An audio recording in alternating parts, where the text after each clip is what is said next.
I had so many plans for my life, but starting over at the big age of 29 was not one of them. So I'm starting this series. The name of the series is going to be Starting Over. And just to encourage someone out there that, yeah, sometimes we plan, sometimes we plan, and then life just happens. So, yeah, this is me being vulnerable. I was so skeptical about doing this video. I was just having those of, oh, what will people say? What if somebody who knows me sees this video and they don't know this story yet? And you know what? I was just having so many thoughts, and I just decided, you know what? Let me just do it. I'm doing this, I'm documenting this for my future self, because I didn't see this coming, and I just want to document this for myself and for someone else out there who also might happen to be in the same situation or even a different situation, but they're basically starting over. And yeah, so welcome to the Starting Over series. And yeah, so it happened, it's been a year actually. One thing about me, I'll deal with things before I actually talk about them. So when you see me talk about most of the things on here, especially, just know they are not the current situation. I like to process everything, just deal with everything first. Yeah, I just like to process everything, deal with everything before I share. So yeah. All this started last year. Actually, the whole thing started in 2024, around November. That is when the whole thing started. I'm not going to go into details, but I'm just going to give you a backstory of how I got here. So the whole thing started in December 2024. I knew this person. Let's name this person X. Yeah, X. So I knew person X, and person X told me, yeah, there is this opportunity.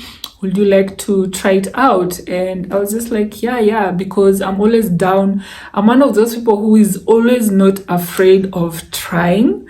So I'm always down to try out new things, new opportunities.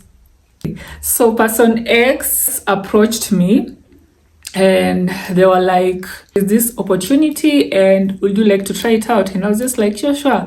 So take me through it. And person X took me through the opportunity, what was required. So all I'm going to say is the opportunity involved traveling abroad. So that is the opportunity. So it was greener pastures basically.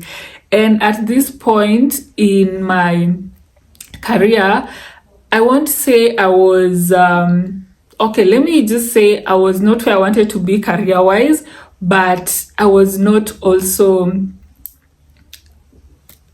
can I say thriving?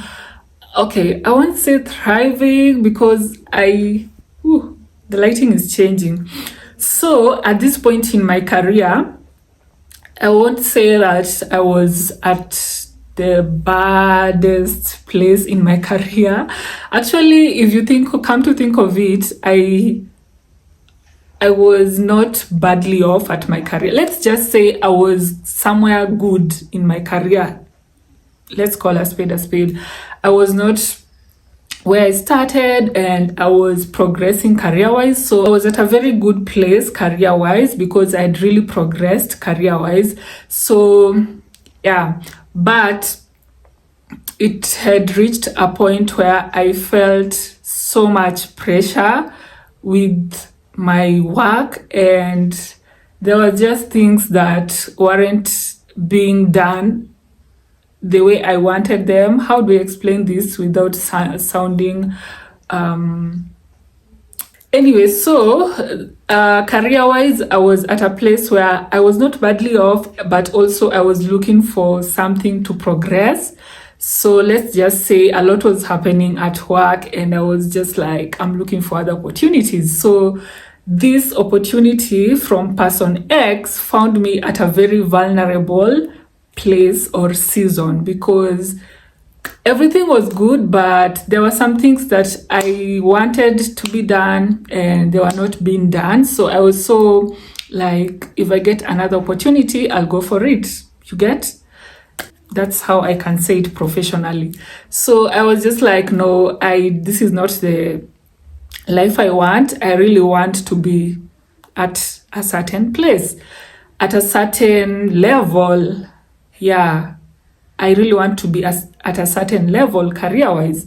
Anyway, so that happened. The reason why I had to go back to my career, to let you guys know, it's because that whole situation, that whole greener pastures thing found me when I was so vulnerable.